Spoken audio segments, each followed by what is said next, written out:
Welcome to Day One Radio. Appreciate y'all listening. Appreciate y'all watching. Make sure you follow us on DAY1RADIO on all your social media. As you can see and can hear, my brother Maurice isn't here yet. He's on his way. He on CP time one time, but we gonna get it in right now, and he'll jump in midway through. So if you hear some chairs moving and stuff, that's what it is. But this is one of the very, very, very few two-time guests we have had on the show. Y'all know, if you've been listening for the past 6+ years, we've been doing it. We only welcome folks back when they got a story to tell, when they're a compelling guest. We don't do no boring stuff, no typical TMZ type shit at all. This brother has an album dropping very soon. Been blessed to hear the advance. Amazing piece of work. Want to welcome Detroit's finest, man, Royce the 5'9" to Day One Radio. My brother, how you doing, man? Appreciate you, man. I'm good, man. How are you? I'm good, man. Thank you for having me and all that. Hanging in there. No doubt. That ring is crazy. Thank you, man. Yeah, so you got to show the camera one time. Yeah, no doubt, no doubt. All right, man. So let's get right into it, man. I feel like you know, when Black Savage came out, you started speaking to folks and letting the cat out of the bag that you had a project coming or whatnot. And you know, like I said, I listened to it a couple times, and I was talking to actually to Teresa, a mutual friend of ours, and she was saying how she loved the Book of Ryan, and I was like, I loved it too. Cocaine is probably one of my favorite songs of the last few years, but I felt like the Book of Ryan was your diary. Mm-hmm. I feel like the Allegory is your manifesto. Well, how do you feel about that? I agree. Yeah, I agree. I think every artist needs a personal album, at least one personal album. But I don't think they all should be personal.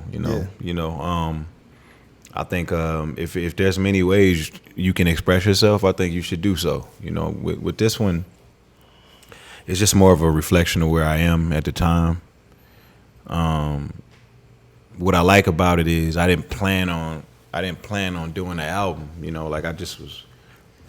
It's just a product of me being in the environment every day, just me being in the studio every day, and just I was messing around with beats and just like not really knowing what I wanted to do, you know. And I was just kind of taking my time, and one thing led to another, and I looked up, I had a couple songs, and I was like, oh man, so you know what I mean, like, so at that moment I agreed to do a EP, and I couldn't for the life of me like figure out how to make just a couple songs coexist with each other and feel good about it, like a body of work, you know what I'm saying? So I recorded a few more, then a couple skits, and it was just like, dang it, I got an album.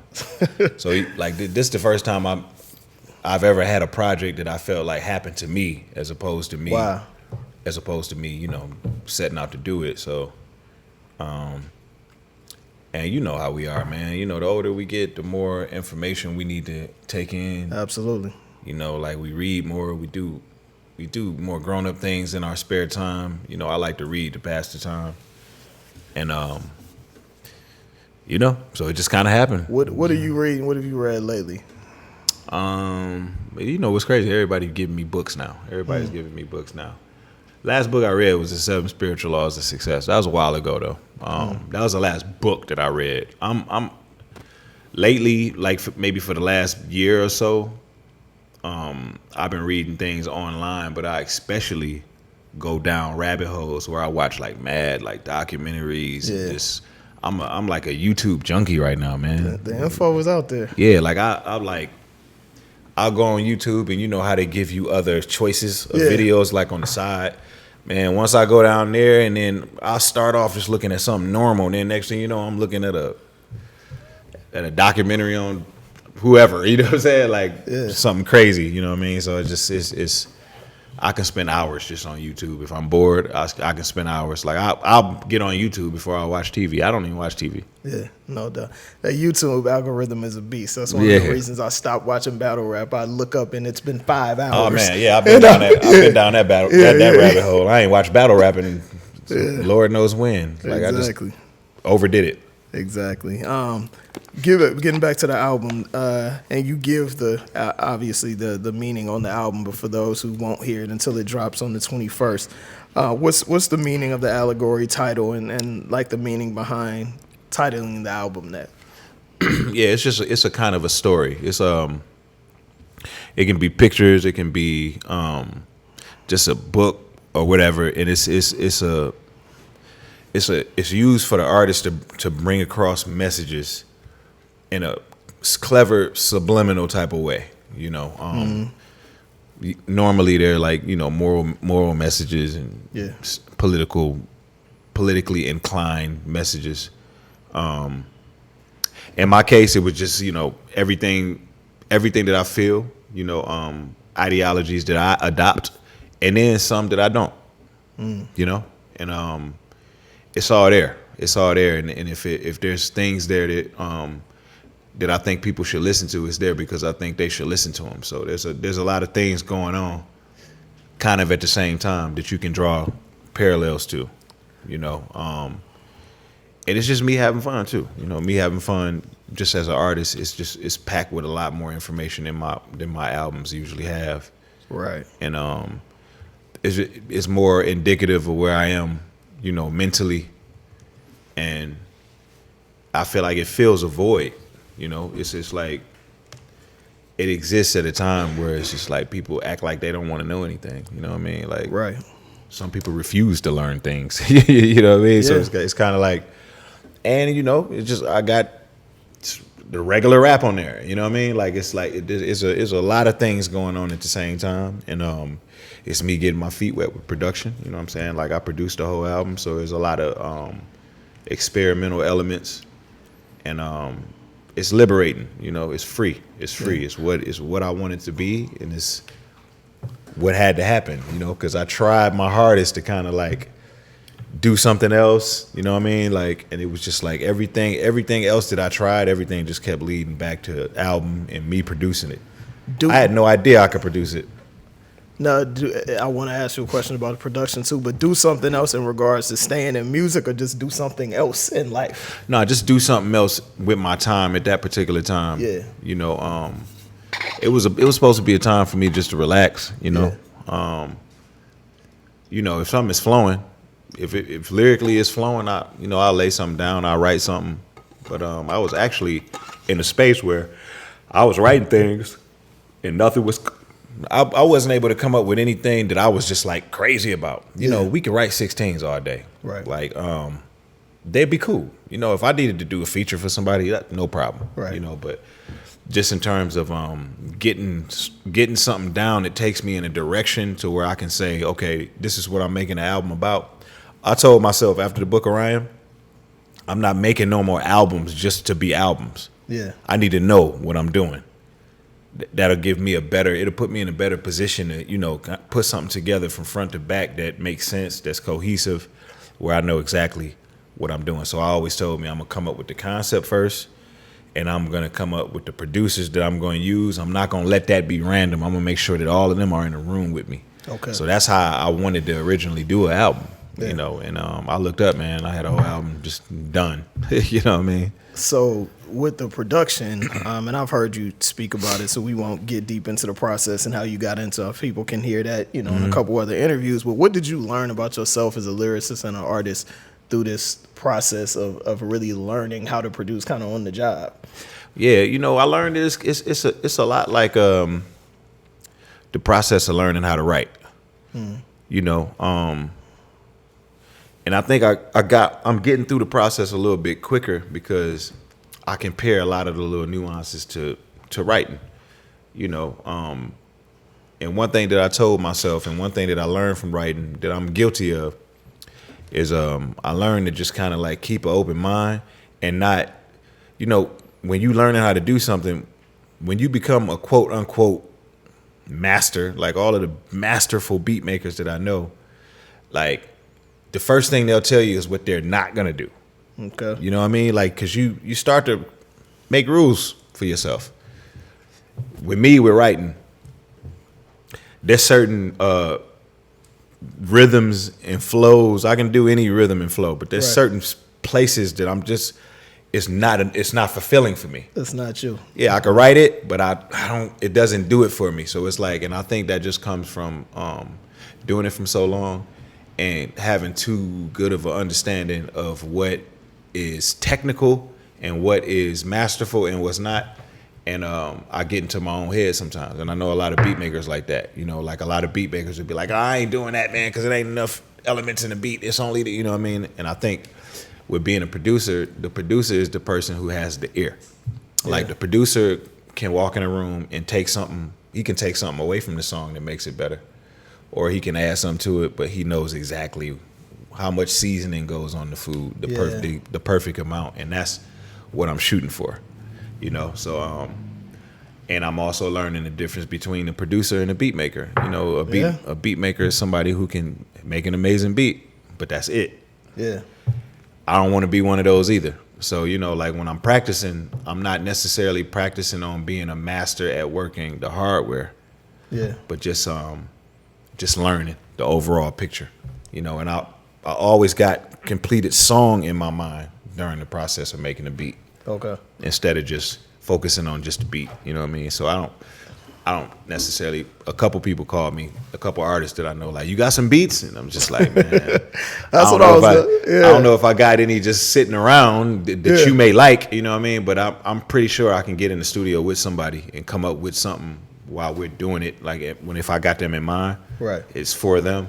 I'm pretty sure I can do that. But just, you know, anything that's laying around is just practicing. I mean, that's how most of the greatest pieces of art that we have in this genre came together. Yeah. Sitting in a room together. Yep. Because it's the energy. It's the moments we trying to create. Yeah. You know, we trying to capture the moment. We trying to capture that moment, and there'll never be another moment that's identical to this. It may, it may feel similar, but this is the moment. We only get one of these, so if we're gonna draw from it and create something special, we gotta capture it. It's like taking a Polaroid picture of it. You know what I mean? Like, so that's what we're trying to do when we get in and we create. You got a lot of great relationships with, like the Denons, Primo, cats like that. Were they like surprised that you were making beats? Because I know you had said you got an advice and people were really in your corner on this, but were they surprised when you first said you were gonna do it? Yeah, absolutely. I mean, not surprised that I said I was gonna do it, but they were surprised with like my progress. Okay. You know what I mean? Like Preem showed me, he got on FaceTime with me in the beginning and sat on there with me for 2 hours and showed me how to use an MPC. You know, that was like my first introduction into trying. It's a hell of a tutorial. There's probably thousands of people that would pay everything they got for that. Yeah. And then Mr. Porter showed me Logic, and that's when I really fell in love with the process. Got you. You know, because I'm a rapper by trade. I'm a practitioner. You know what I mean? Like, that's what I feel like I was born to do. And then so I knew Pro Tools already just from being a rapper, just from being a lyricist, cutting my own vocals. Right. It's been around for years. All the engineers who ever cut me used it. I know what it looks like. It's super familiar. So when I seen Logic, which looks similar to Pro Tools, it just made all the sense in the world to me. And once I started making beats in there, I fell in love with the process. And now, shit, I go to the studio now, I'll be trying to make a beat before I'd be trying to write a rap. You know what I mean? So, like, I love it. I love it. Right. I love the new challenge. You know, I love how difficult that it can be. I love how easy that it can be made in certain programs, and then I love how difficult other programs are. I just like it. It's just something new. Got you. Speaking of producer greats, this is something me and one of the homies from Detroit was talking about yesterday when I told him you were coming on the show. It was like, is there any music out there with you and Dilla? Me and Dilla, yeah. Yeah, it's we did a piece of vinyl on Ruckus Records back in the day called Let's Grow. Yeah, that he produced. There's also a song out that we did called Life Goes On. They got leaked out. Okay. So there's two. So there's one that's available, you know what I mean? Like, it was an official release, and then there's also another one that was a leak called Life Goes On. Okay. So Let's Grow and Life Goes On. All right, cool. So I want to get into can we get into some lyrics? Of course. Project. All right. I mean, I knew you were gonna say yes to that. So the Upside Down record is, bruh. Like, what the fuck? Like, So we're gonna go through a few of the lines, and I just want you to. I have questions on some, and just give me your response on others, man. So, obviously, you caught people off top with the whole references to straight and gay, looking alike, agendas, yada yada yada, and you ended the line with saying, "I must look just like the Gravedigger." So, if you're a hip hop head, to me, I'm like, is he talking about RZA and Fruquan and them, or is he talking about the actual Gravedigger at the cemetery? I'm just talking about the actual grave diggers. Okay. I would never diss. Well, I didn't even take it as a diss. Yeah. No. You mean the grave diggers, the group? Yes, the group. exactly. Oh no. I was just talking about that. Would have been dope too, though. Yeah. Yeah. No, I was talking about. I was just talking about the grave diggers. You know what I mean? Like, hyperbole. It's like comparing yourself to like something morbid and something. Like in the MC world. Right. That's like saying I'm a tough guy. You know what I mean? But I really the whole that whole series of lines that led up to the last line, it's just basically sometimes when I look out there, I overlook the whole landscape and it just looks like a bunch of confused and not even genuinely confused, just on purpose. Right.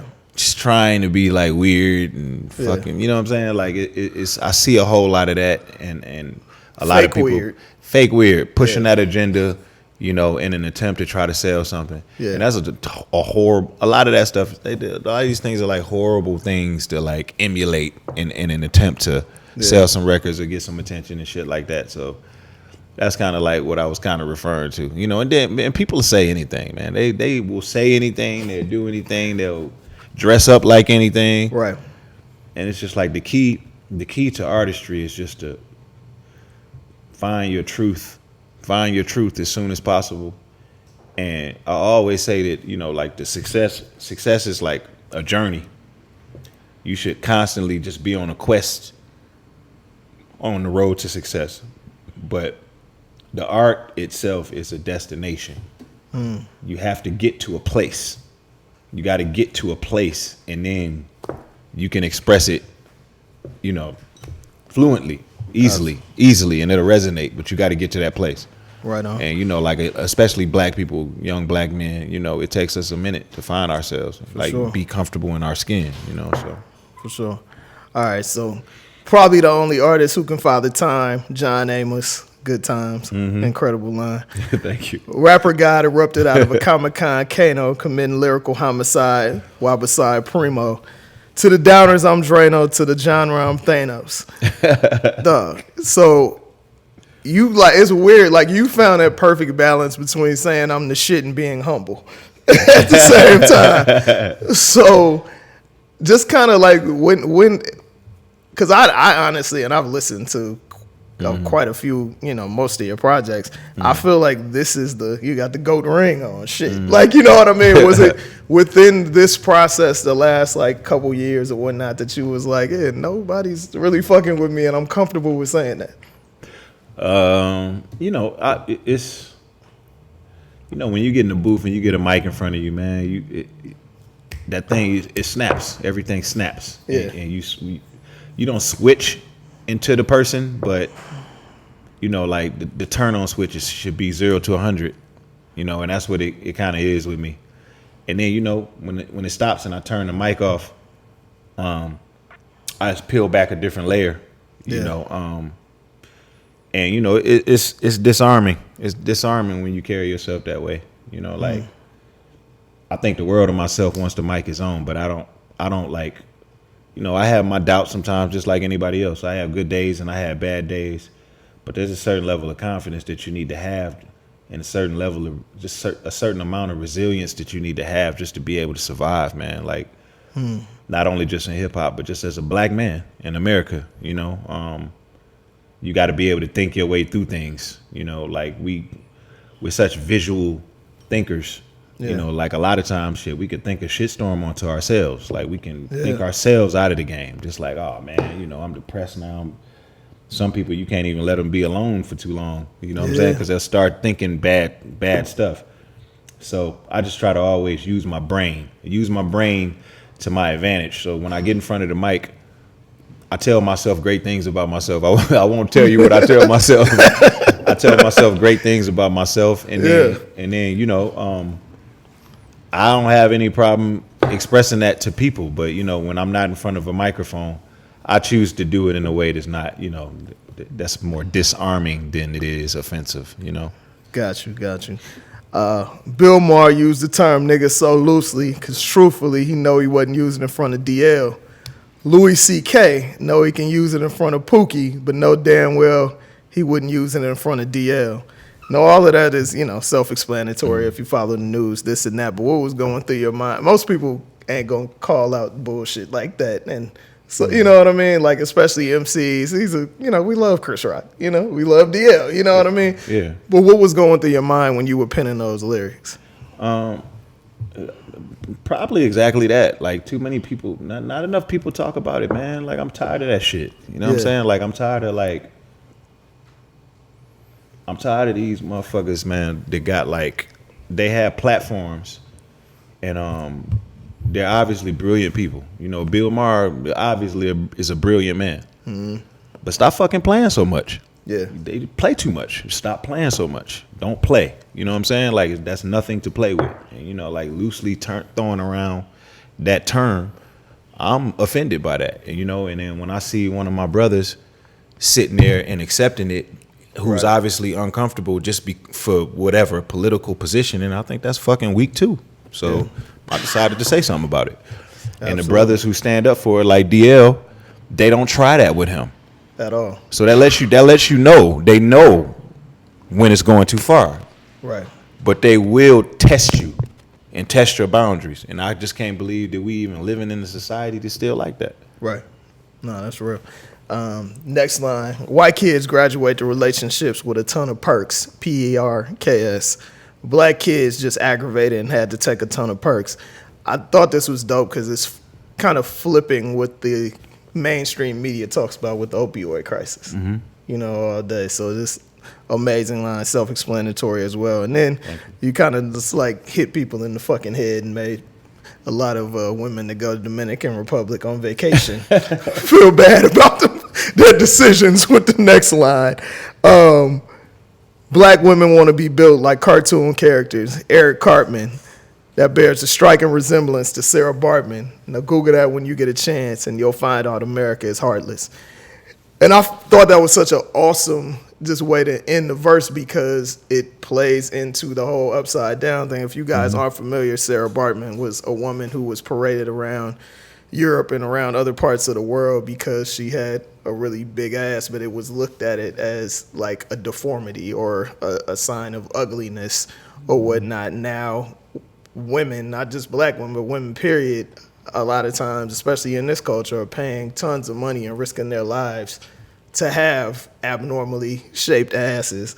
You know what I mean? It's just insane. Some of them, like I hate that it got to a point. It's gotten to a point where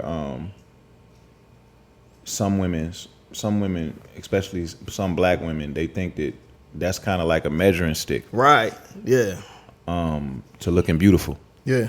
You know, like I don't want that to be the way that my daughter sees herself. Right. I don't want her to see herself like that. And then, you know, on the flip side to it, I mean, there's some women with enhancements that look incredible. Yeah. I'm not against it. So don't get me on here lying. Right. I'm not against it, but don't think that this is what you have to do. Like, and like a lot of people who, a lot of the men who they look to for validation, who make them feel like they need to do that, they're not even sure about themselves. They want to be gay niggas or something. You know what I'm saying? Yeah. And that's where that's where it comes from. Like a lot of those lines. Yeah. And when I look at some of these women and I see that they went too far, yeah, I start thinking mental illness. Because it's like, you ever heard of like body dysmorphic disorder? Yeah. Like you can't see that that's too much. Right. Because I know I've been working out before and didn't realize, I thought maybe I was too skinny, or maybe I thought I was not putting on enough mass or something like that. How you see yourself. Yeah, you don't see yourself. How you really look. Exactly, yeah. Exactly. And I just think that's crazy. And I don't I don't like to see people going through that, you know, Yeah. especially putting their health on the line and everything like that. And it's good. It's a good reason. It's a good way to put it out there so people can kind of like Google it and they can read about Sarah Bartman, and then maybe it'll send them down a rabbit hole, and maybe they'll want to research something else, and maybe it'll turn into something that'll kind of shift things. Yeah. You know, but black women have it hard in America. For sure. You know what I mean? So we gotta have each other's backs, man. We gotta have each other's backs, and we can't be having these guys out here calling them bulldogs and all that type of shit. You know what I mean? Like, come on, man. We're not going for that. Yeah. You know, so. Nah, I got you for sure. Man, you lived through several different, like, not even eras and, you know, hype and all of that stuff, but eras on your own, and not even the relevancy thing, you know, that's subjective, but you've stayed active. Mm-hmm. You've stayed active and you've improved, I feel like, continuously through these different eras of rap. Like, how is that possible for you? That's not just a taking it day by day thing. That's like a concerted effort. Gotta be, right? Yeah. Yeah, it is. It's one thing I learned about myself in therapy, and I think this can apply to anybody. If you learn yourself, knowledge of self, you can improve at anything, because improvements upon you is improvement upon everything, you know.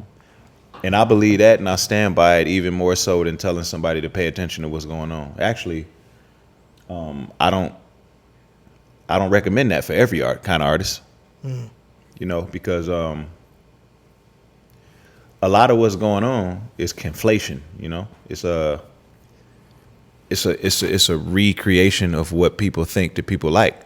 You know, so if you look at the history of just classic albums in hip hop, and anything that we, the people, have ever deemed special in hip hop, in the history of hip hop, none of it is like anything that is standing next to. None of it is like the work of its contemporaries.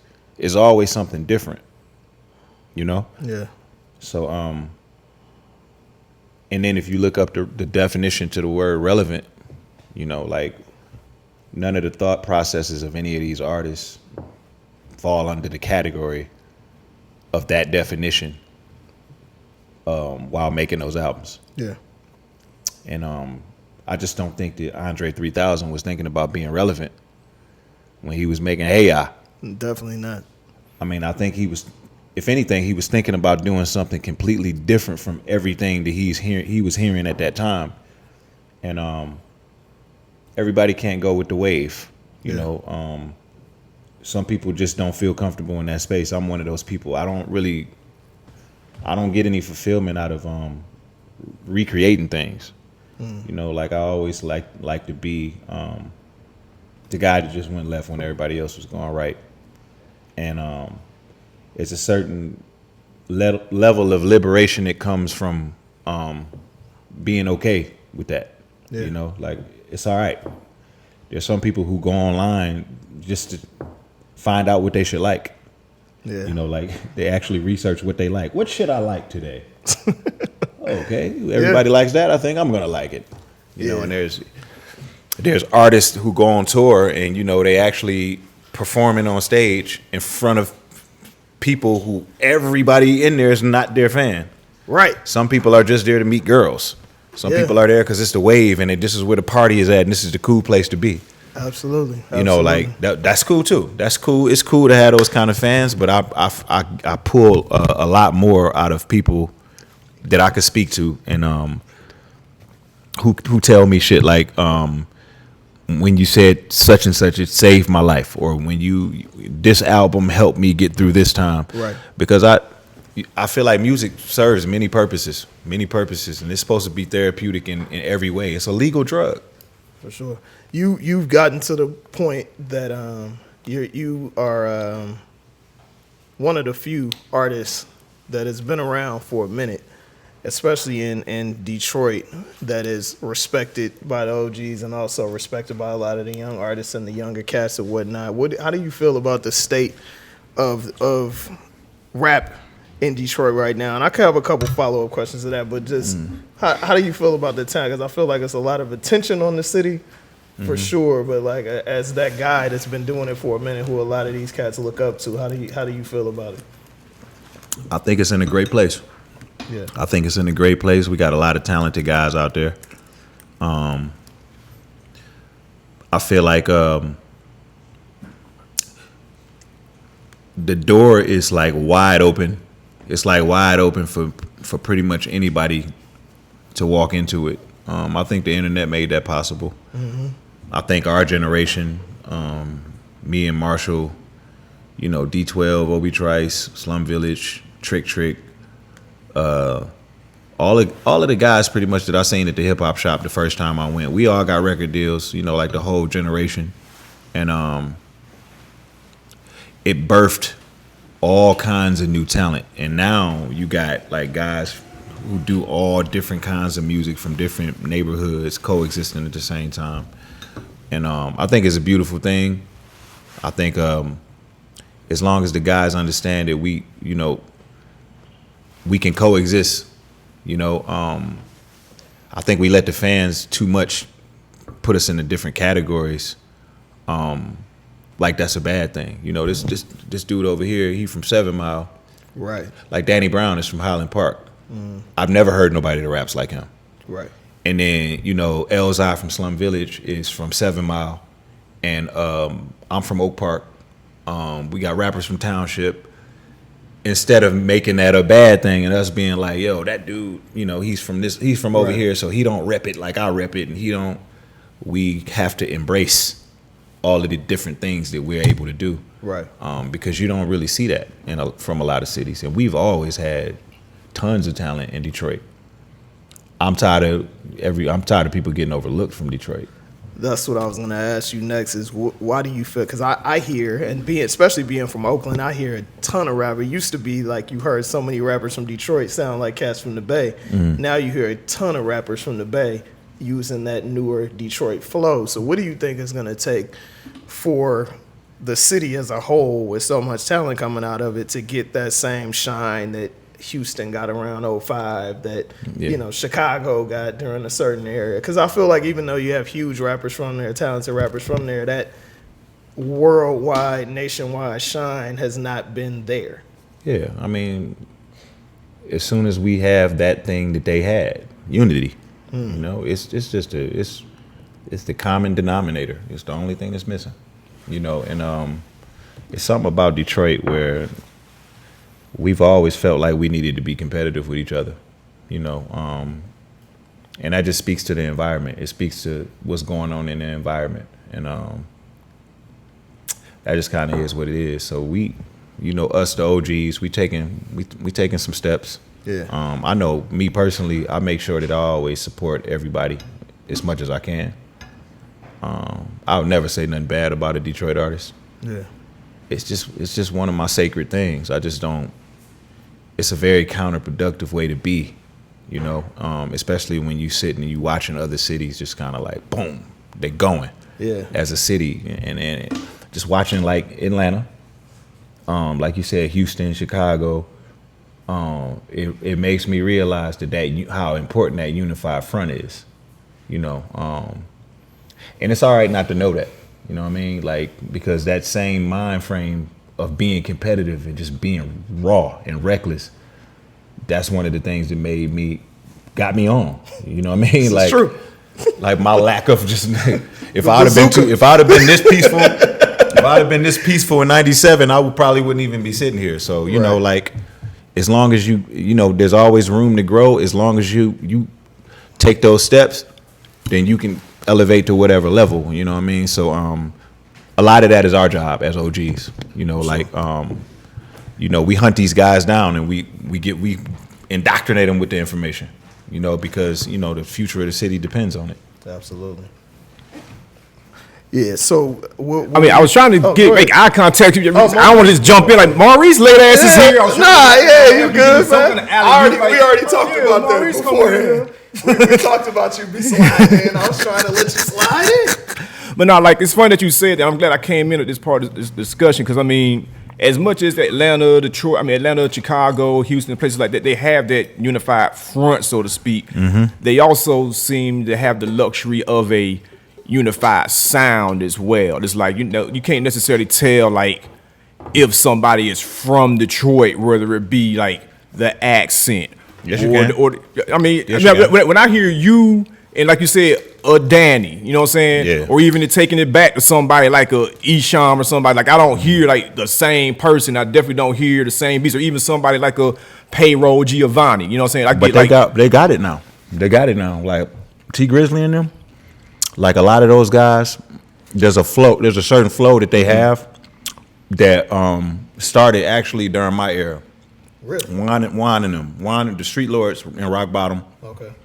All of these guys are legends, hood legends, and they didn't. Juan is in jail right now. He's a real close friend of mine. Blade Icewood, y'all heard of Blade Icewood? Absolutely. Okay. Exactly what they were doing is what these guys are doing now. Yeah. But they're getting on doing it. But they grew up to the music I'm talking about. And that's why they rap how they rap. Okay. And they're very good at what they do. So now the world is noticing, and it's people biting their flows. Yeah. Like I heard guys in the Bay, I thought it was, I'm like, I don't know this nigga. He from Detroit? No, I don't know him. No, he not from Detroit. Yeah. Like it's a nigga, I seen a nigga on BET on one of these videos who look exactly like Sada Baby. You know who I'm talking about? It's a nigga that looks exactly like Sada Baby. I'm like, man, this is crazy. It definitely happens. Yeah, so I mean, that particular sound, you can hear it and you know that a nigga is from Detroit. Okay. And that's the first time we've had that. You're right. Like, so this generation is the first generation where there is a uniform sound that you can connect directly to Detroit. And then outside of that sound, it's versatility. Right. It's me, it's Danny, it's Slum Village. Yeah. And you know, that's the perfect representation of Detroit, man, because we're like a melting pot. You know, like we got all kinds of different shit on the radio that we growing up to. And you know, it's the home of Motown, man. You know what I mean? And it's like as a music listener, I hope that y'all can actually keep that going. Cause I mean, being somebody that's from Atlanta, like I grew up on in a certain era. Like I came of age during like the Dungeon Families run and all that stuff. Then like I was in the club when crunk became the thing, but it's like we still had our times and our places. Yeah. Now, as a person going on 40, sometimes I do be feeling like, God damn, all these niggas sound the same. All 1,700 of these motherfuckers sound the exact damn same. You know what I'm saying? So it's like, for Detroit's sake, I'm actually hoping that y'all keep the versatility going so nobody can come along and be like, oh damn, all them Detroit niggas sound the same. You know what I'm saying? Yeah, I mean, you know, it may turn into that. You know, it's you know, things just spin around. They just evolve. You know, just like life. You know, we had good days, we had bad days. You know what I mean? Like, I hope I never have another bad day, but I probably won't be so lucky. You know what I mean? So, Detroit right now, when it comes to street rap, and that's what we call it. You know, we just call it street nigga rap because everybody that created that sound was straight up drug dealers. You know what I'm saying? Like, these niggas was in the club every night, in the strip club every night, throwing money. They were local celebrities from selling drugs. And they can rap, and they can make great records, and they got classic records playing currently in the strip club. Yeah. Classic records. They made classic albums. So these guys are a product of that. You know, so now that there's so many guys doing it, it may burn out one day. Look what happened to lyrical rap. There never used to be a such thing. Right. What the fuck is lyrical rap? Now I'm lyrical rap. Come out my crib as lyrical rap now. You know, so I mean, it's just, you know, but you know, that changing is what keeps this shit I feel like the story alive. needs to be told. The issue is that no one is telling the story on a national platform. Yeah. And that's when that story is told, when that history is told, then people will get it. Yeah. And and who knows if it'll blow up to, you know, some worldwide, global takeover type shit. Maybe not. Right. Like that's okay. You know what I mean? Like it's still Detroit. Gotcha. It's still one of the elements that defines us, and it's still great. Are you planning on doing a tour for the album? Yeah, I think so. I think I'm gonna do a tour this time because I didn't get a chance to tour for Book of Ryan. Yeah. I went and did some dates with Marshall. Marshall, we'll go do one show with him and be gone for 7 days just to do one show. Right. So, yeah, I definitely want to tour this time. And then my studio just had me super busy, man. I'm always like committing to things, and I find myself just staying in the studio. You know what I mean? So this time I'm definitely going to get out there. I don't want to go 2 albums. And then I thought that I would go touring with Prime. So that's why I wasn't tripping about the Book of Ryan tour. Yeah. And as soon as we went out there, like 2 shows into it, we had to cancel it because Supreme's dad passed away. Right. Exactly. Yeah. So yeah, I definitely want to get out there. All right, what are you looking forward to the most, especially at this point in your career? Because like I was, the main interview I use as a point of reference is like a Rick Ross interview I saw where he was talking about like at this point, especially where he's at his career and his age, he's just like, nigga, I ain't just trying to move around like that. I like going home to my bed. I don't really want to be on that bus and hotel shit. So like, and you grown as fuck your damn self. You know what I'm saying? So like, what are you looking forward to the touring? You know what I'm saying? Or are those things kind of like a thing that you're keeping in the back of your head? Like, and that's why I really don't be touring, nigga, because I'm used to doing shit this kind of way in my life. I mean, I got it in perspective. You know, I know what I enjoy more and what I enjoy least. You know what I mean?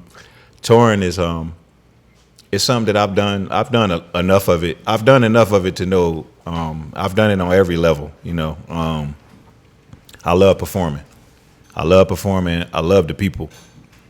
I love talking to the people. I love touching the people. I love standing on big stages and wearing, in-ear monitors. Yeah. And the crowd is 30 feet away. I love that too. I love the little intimate shows. I love squeaky mics and trying to figure it out. I even love janky promoters. You know what I mean? Like, that's funny. You know what I mean? You just love the game. Yeah, but I love it second. Yeah. My love is creating. That's what I love to do. Like if I had to choose one or the other, I would never tour again, and I wouldn't miss a beat. It'd just be like whatever. Gotcha. But a lot of the love for touring just comes from being thankful.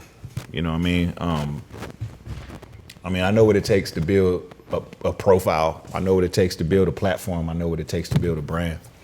And I know it's not easy to be able to get however many people to come, stand in one place for long periods of time and listen to you rap. Like that's not something to be taken for granted, so I just appreciate it. I appreciate it. So I like getting out there.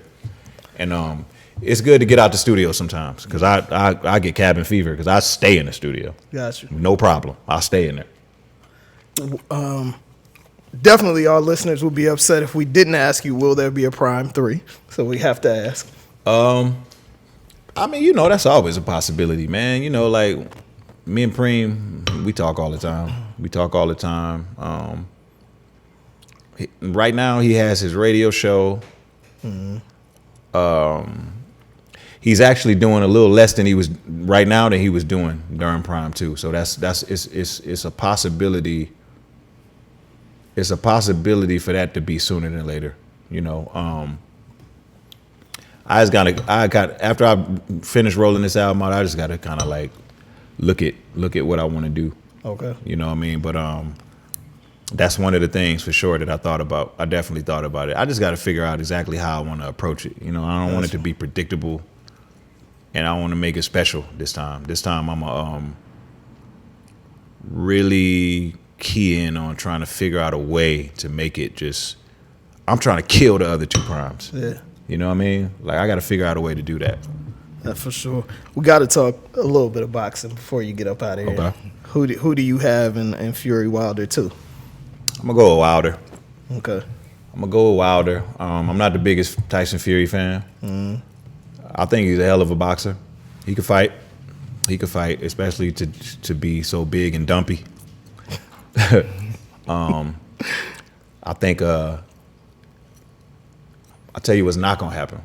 He's not gonna get hit with another one of those shots and fall on his back and get up.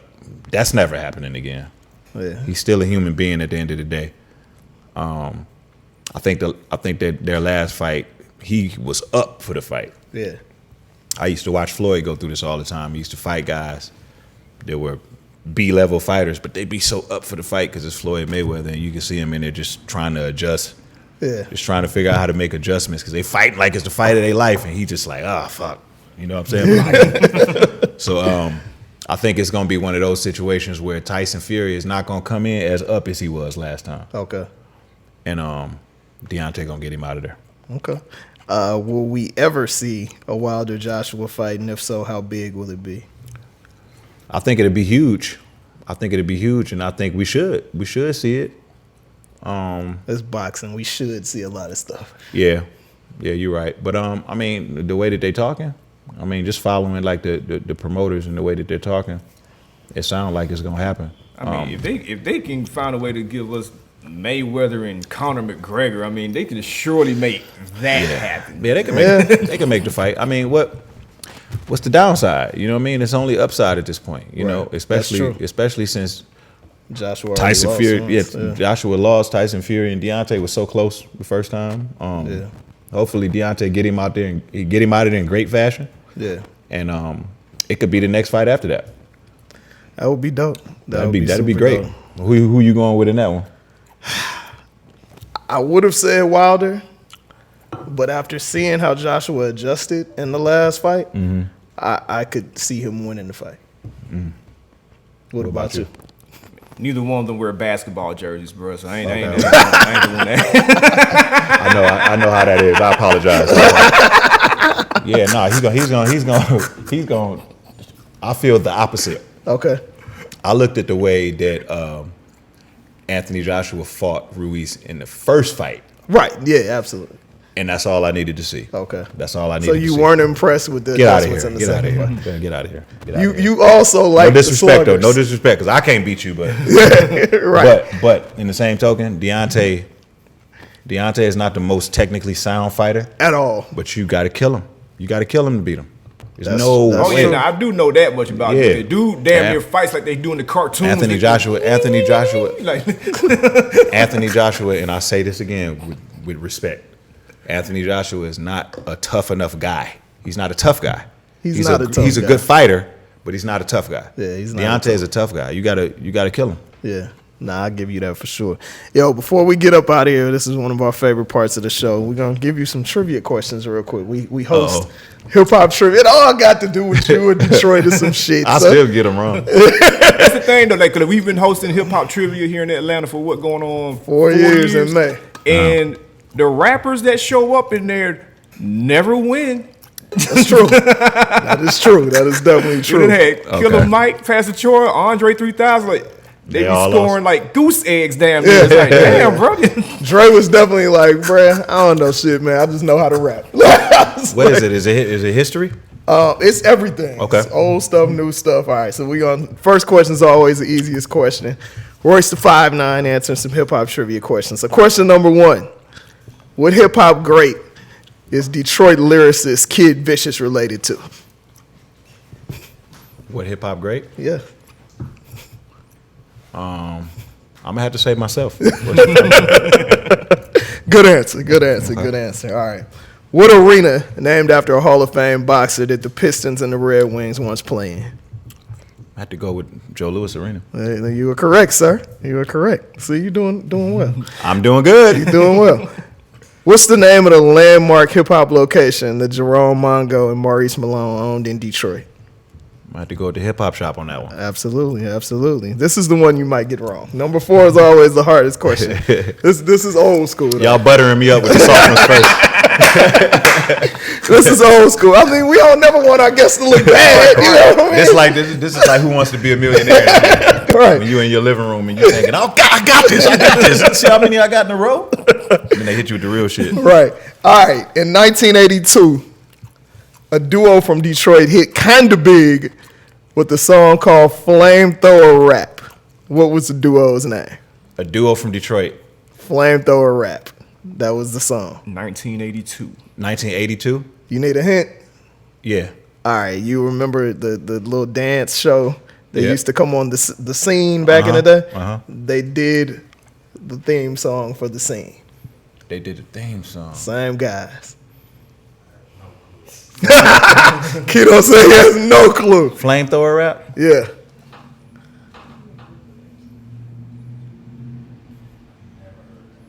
Rodney O and Joe Cooley. Nah. They the West Coast. They wasn't from Detroit. Nah, they from the West. L.A. Flamethrower rap. I bet you DJ Los know this. My DJ know this. The answer, Felix and Jarvis. Oh, I never would have guessed that. Felix I don't even know who and that is. Jarvis, two brothers with Jerry curls. Look it up. This is the real shit. Oh man, And you what's- just gave me a rabbit hole to go down. What's super funny is, remember that group Was Not Was?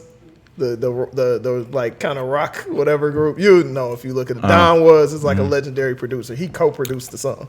Oh shoot. Crazy. Yeah. Okay. All right. My next guess was gonna be Rap Mafia. I was gonna get it wrong with that. Yeah. Final question.